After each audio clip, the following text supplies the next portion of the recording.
Now, Rosie, I've got that much to say this time. You may want to take the odd note from what I say to come back afterwards because I'm very opinionated today. Yeah, go. And the first thing I want to address is I have gone on record a couple of times in the last few weeks on social media or on these podcasts as saying that I believe this is the worst Australian side I have ever seen. To the point I've also been sat with friends having a beer and saying the same thing, and they've shot me down too, just like some people did on social media. And the team that I keep referring back to that we could potentially compare this to was the 1995 Australian side that won the World Cup in England with only ARL registered players. But there's some fundamental reasons why this current one, in my mind, is the worst one and not that one. Because, first of all, that team in 1995 didn't make as many errors as this team did. There were at least 3 big errors in each half from the Kangaroos. Big errors when they were exiting or big errors when they were trying to convert pressure into points. Australian sides never used to do this. There were also too many missed tackles in that side. And if the team didn't miss the tackles, they would be hanging on for dear life on a couple of occasions. There was a couple of kicks that went dead in goal.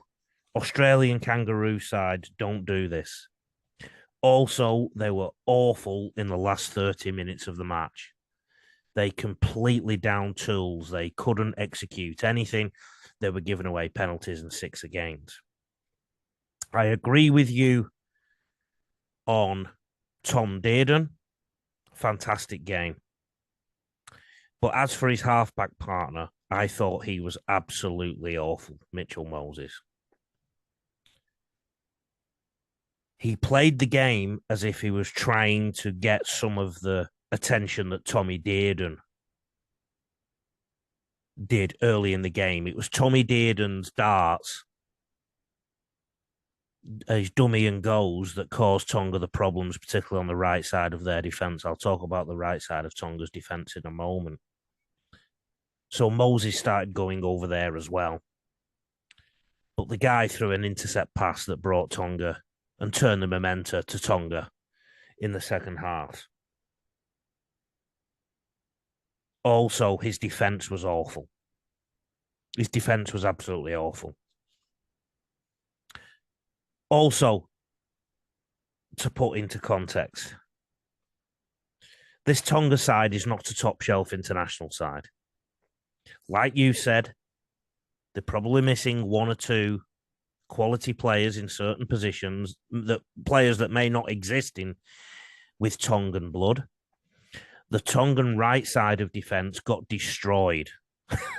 Absolutely destroyed. The coach either didn't fix it or couldn't fix it. All Australian tries came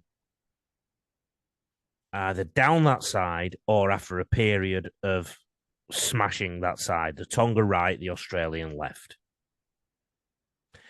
And with all that, Australia nearly blew this game. In terms of X's and O's, if you like, I've had a special focus on Australia today. I'll start with the defence.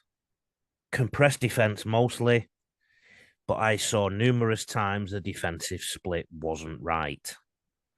I'm not going to go as far to say that this side wasn't well coached, because I actually think it was quite well coached. But even early in the game, Moses wasn't getting up at A. They were losing their A defender. That's a surefire sign he's thinking about himself. I've coached Mitch. He's a great person. I just thought he was really poor. There were too many passive tackles from this squad. There was a lot of catching, the old technique of catching to try and wrestle. The middles in particular didn't dominate the middle of the field. The left edge conceded early. The Hammer and Xavier Coates and Tom Dearden actually turned right in. But it was definitely Dearden and the Hammer that did that.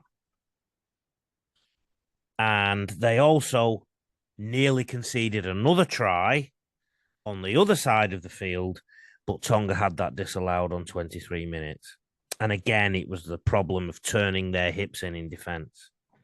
Offensively, they absolutely categorically targeted the Tonga right side of defense, or the Australian left.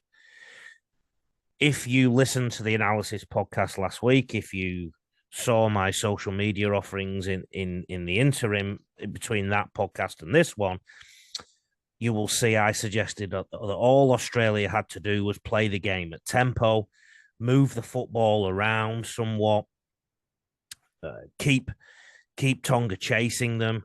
I think they did that 50 to 60% of the time. To me, an Australian side of a certain stature should be able to move the ball around quite risk-free. Instead, they were making those errors, like I said. But they definitely sniffed down the short side at times on their left, on the Tonga right, and they did very well. I thought the forwards were very poor. I didn't think they dominated the middle in any way, shape, or form. The only time they seemed to get any domination in the middle was when they did the speed of play the ball, which is another thing I suggested they should do, and it actually got them a penalty or two at times. In good ball, again, they were targeting the right, and Dearden break really early. Got the Kangaroos a try. That was down their left, the Tongan right. Coates scored a try on the right side. Moses moved over there, like I said, later in the half. That's how badly it was leaking. Another try, their third try. They prepped to the right again, the Tonga right, so that they're left. And then TD, Tommy Dearden, made another break to lead into the third try.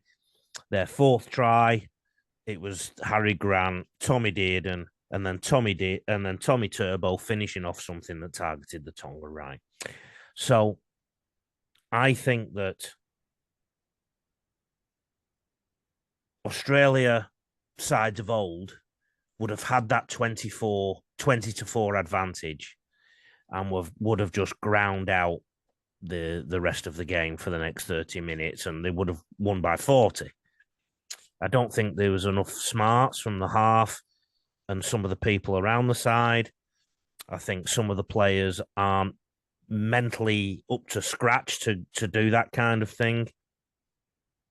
They're like a little bit of Taylor, when we're speaking to him offline before, had the word, and I'll ask him soon. But I was just really, my overriding thought was that a very average Tonga team that is about quarter final World Cup standard, as they were 2 years ago. England made easy work of them last year, nearly rolled them in what would have been the biggest game of the Australian Kangaroos season. There was one game they had to be really good, and they weren't.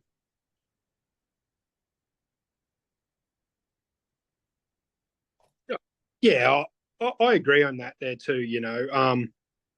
I think you're being a little harsh on Mitchell Moses in defence as well. One thing I will say about Tonga is they really isolating with Olakimona really well, and I don't know how much. Olakawatu really well.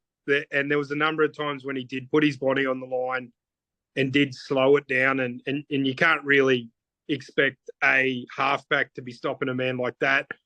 Whether that was miscommunication between himself and Hudson Young, because that was the first time they'd actually played together. Yeah, you go. you said you can't expect a halfback to deal with it.